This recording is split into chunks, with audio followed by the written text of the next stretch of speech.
James Barnes here with Sarah Rocha Barnes. and we are in the barn with the Barneses. Barneses. And today we are in the barn in the backyard, one of our favorite places, with Lonnie Rodriguez. I will say he's one of my best friends.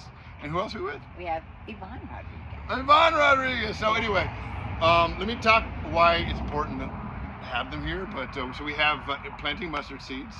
They're doing great things. But so in the barn, what we want to talk about is our personal relationships with Christ. And here's what's the fascinating part. There's 4 of us here, and all of us love Christ deeply. But I will beg to say, we didn't even plan any of this conversation out. I beg to say that each of us have very unique experiences with Christ individually that maybe we could share with you.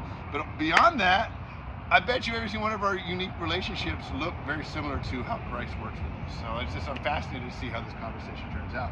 So the question is, personal relationship with Christ. What does that even look like? Because, you know, if you weren't a believer and somebody says they have a personal relationship with somebody that they don't believe in, that's kind of weird, right? So, but that's absolutely not the case.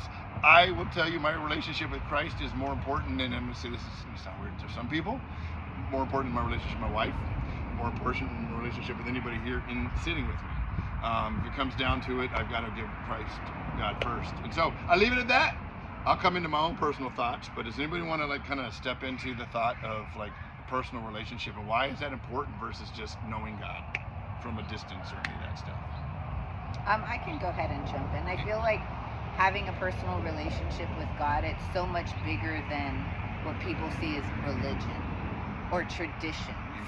Because you feel connected. You're just not going through the motions on whatever you're doing. You can do that in any relationship. You think about it with your husband. If you don't have that love there, that relationship, that connection with him, and you just go through the motions, waking up every day, it gets kind of dull, and it's not very healthy or alive. There's no life there. Amen. So when you have a relationship with the Lord and you know who He is, you know what He feels like, what He sounds like, Amen. And He knows you, you can build so many other things on top of that.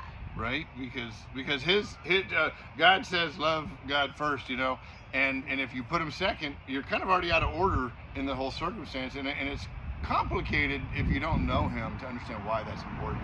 Does anybody else want to throw out there? I'll talk about my relationship.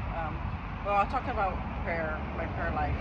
So initially, when I used to be asked to pray, I used to freeze up and be like, no, not me, not me, somebody else. But then when we started praying every day and started reading the Bible every day, and my relationship grew close, I started getting closer with Christ. My prayer life expanded, and different people started to tell me, like he would tell me, I see your growth. My daughter would tell me, like, man, I see your growth. I see you growing. And then one day at church, I prayed over somebody. And then they said, man, I want to be able to pray like you. Wow. And I was like, what? Me?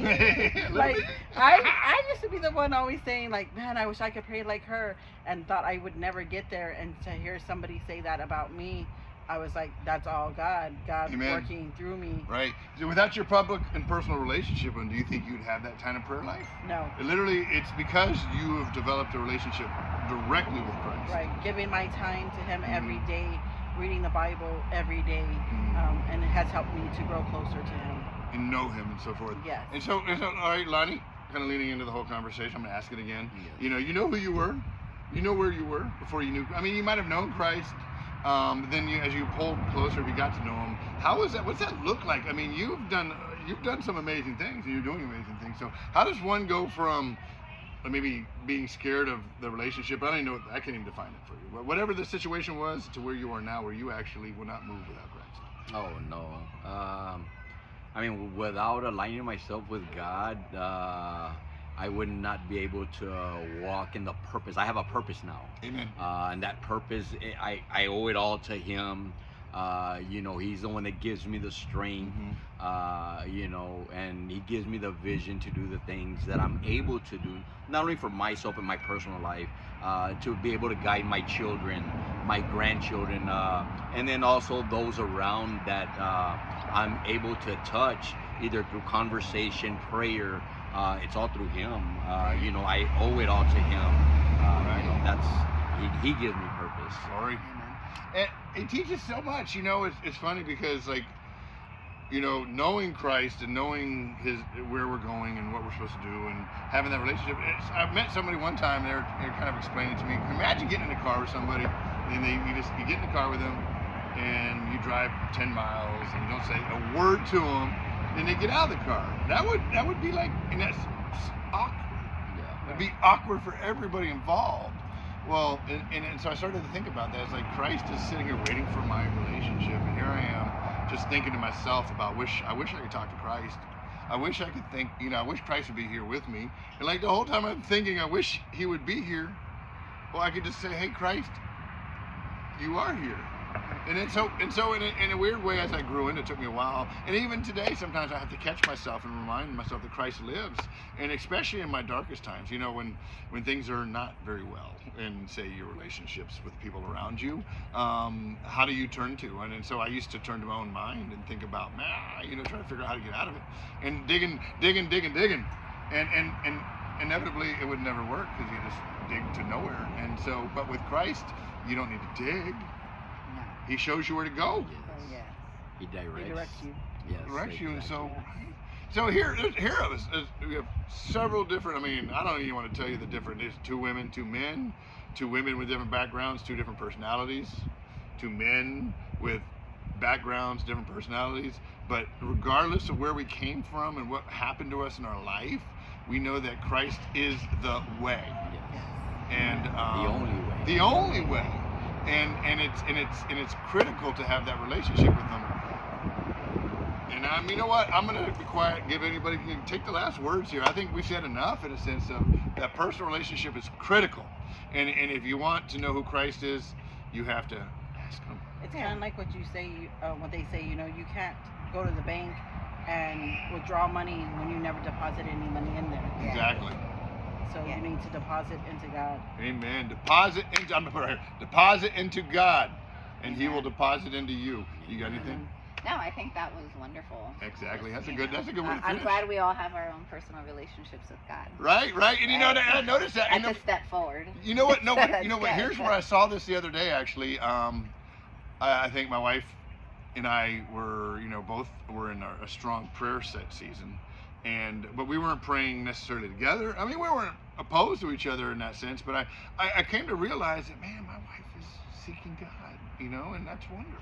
And it's like, because if she seeks God, God will answer her, and God will tell her to be nice to me.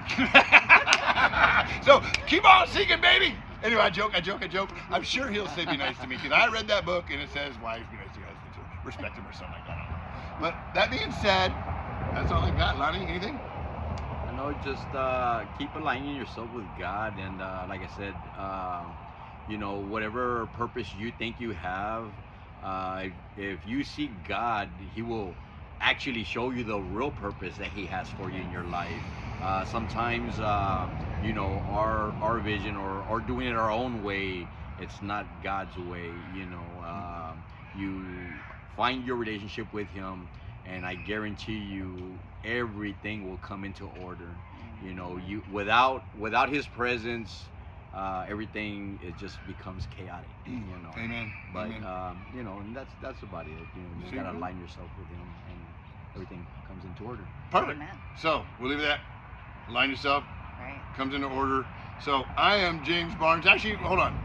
Lonnie Rodriguez. Yvonne Rodriguez. And they're Planting Mustard Seeds Ministries. They're in the streets doing amazing things. Go look it on them Facebook.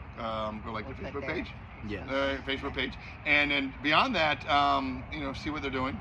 But so we finished there. I'm James Barnes, Sarah Rocha Barnes and we're in the barn. with the Barnes.